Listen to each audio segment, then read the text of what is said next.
মানুষদের হেদায়েতের পথ দেখিয়েছেন।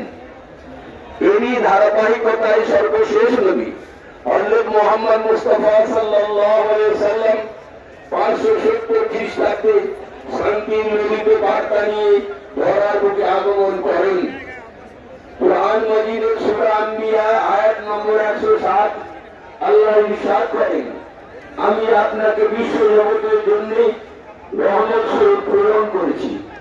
তিনি আল্লাহ প্রেরিত সর্বশেষ নবী ও রাসূল। কিয়ামত বা মহাপ্রলয় পর্যন্ত আর কোন নবী বা রাসূল দুনিয়াতে আসবেন না। প্রিয় নবী সাল্লাল্লাহু আলাইহি ওয়াসাল্লামের মর্যাদা এই স্বল্প পরিসরে বর্ণনা করা সম্ভব নয়। তাই শেখ সাদির দ্বারস্থ হচ্ছি। তিনি বিশ্ব নবী সাল্লাল্লাহু আলাইহি ওয়াসাল্লামের উদ্দেশ্যে লিখেছেন,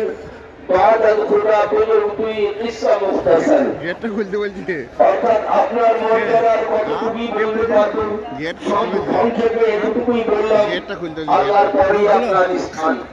কবি কাজী নজরুল ইসলামের ভাষায় আল্লাহকে যে পাইতে চায়, হযরতকে সে ভালোবেসে, আর সুকুরসি লৌহ কলম নাই চাইতে পেয়েছে, এনে নাই চাইতে পেয়েছে সে। দয়ার নবী সাল্লাল্লাহু